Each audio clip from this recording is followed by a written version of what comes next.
Et justement, l'écrivain québécois Michel Tremblay est l'invité de la Une francophone ce samedi.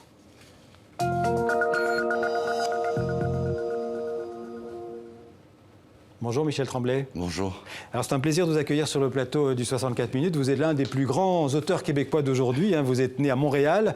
Alors on peut le dire, vous êtes un auteur prolifique. Pas moins de 32 romans, 28 pièces de théâtre, 7 scénarios de films, 3 comédies musicales, un opéra, j'en oublie.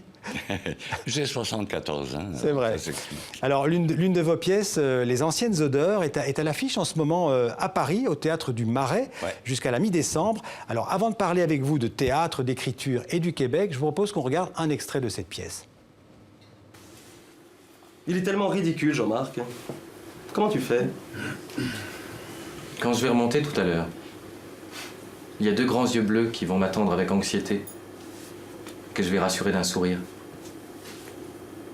Il y a un petit cœur qui va se desserrer de soulagement. Il y a 2 grands bras qui vont s'ouvrir. Et je vais oublier tout ce qui s'est passé ici pour quelque temps.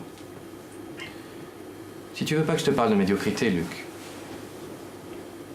ne me pose plus de questions. Alors, je signale les 2 comédiens, c'est Samuel Charles et Yannick Debain. Oui. Alors, vous avez écrit beaucoup, Michel Tremblay, de romans, je le disais, beaucoup de pièces de théâtre. Pour un écrivain, la démarche entre le roman et le théâtre, c'est très différent? Oh oui, oui.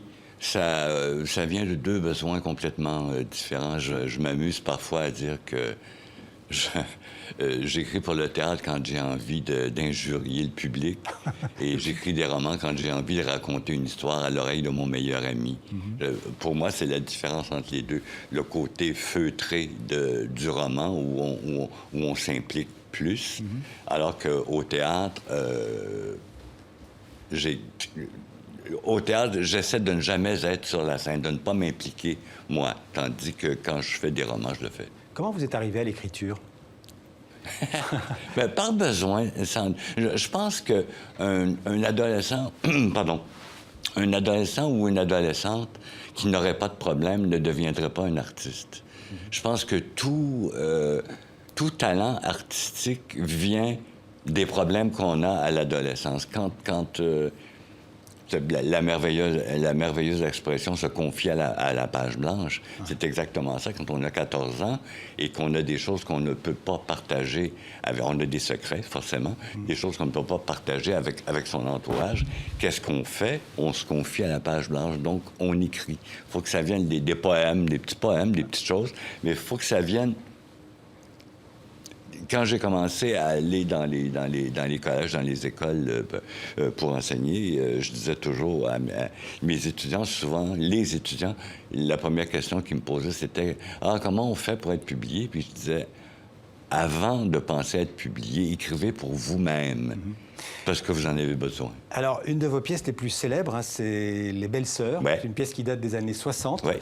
Elle utilisait pour la première fois, je pense, le joual. Oui. Alors, dites à tous ceux qui nous regardent aux 4 coins du monde, c'est quoi le joual? Le joual, c'est une espèce d'amalgame du français du 17e siècle que parlaient les paysans québécois jusqu'au tournant du 19 et du 20e siècle. Et de l'anglais que les hommes ont utilisé quand Montréal est devenue une grande ville industrielle. Évidemment, les gens ont déménagé dans la grande ville. Les femmes sont restées à la maison.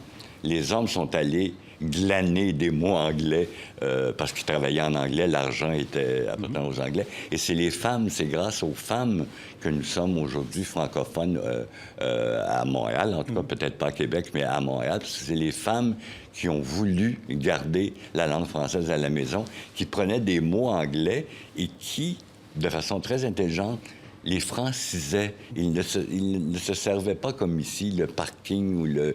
Ils prenaient un mot, ils en faisaient un vrai néologisme, un verbe, un complément. Vous avez beaucoup de respect pour vous, c'est absolument. Pour vous, c'est au lieu d'en rire, non. Quand j'ai écrit Les Belles Sœurs en 65, c'était un hommage à ma mère, à mes tantes, à toutes ces femmes qui, par volonté de rester françaises, ont quand même inventé non pas une langue, mais un langage. Et ce langage, ce dialecte de Montréal en particulier, il est toujours utilisé, il est parlé encore à Montréal? Bien, on ne peut pas le laisser complètement parce qu'il fait aussi partie de l'accent. On a un accent, bon, on a l'accent qu'on a, on se le fait assez dire ici. Et tous ces mots font partie de l'accent, donc il reste Oui, il en reste encore un peu, mais comme le Québec s'est ouvert au monde dans les années 60-70, le joual que j'utilisais dans les belles-sœurs n'existe plus tel quel, non. Ouais. Un mot, parce que je sais que vous êtes aussi un écrivain qui est très ancré dans la réalité sociale et politique de votre pays. Je vous voyais venir. Oui. Alors, on parle beaucoup de l'indépendance du Québec. Vous avez cette obsession française, hein, surtout, je pense. Est-ce que je pense que vous avez été favorable à cette indépendance? Oh oui. Est-ce que vous y croyez toujours? J'y crois si on arrête de nous vendre, de vouloir nous vendre l'indépendance uniquement sur l'économie. La première génération d'indépendantistes, ce que nous voulions, c'était être les représentants, d'abord et avant tout, les représentants de la langue française en Amérique du Nord, avoir un pays francophone en Amérique du Nord où, bon... Et plus tard, l'économie a toujours été importante, c'est bien évident, c'est essentiel. Mais maintenant, on parle plus d'économie que de fierté. Ouais. Moi, ma génération, c'était la fierté de parler français en Amérique du Nord qui nous intéressait. Merci, Michel Tremblay. C'est déjà fini. Vous pouvez me dire au revoir en joual? Bonjour, là, bonjour. Merci beaucoup. Et à bientôt, j'espère.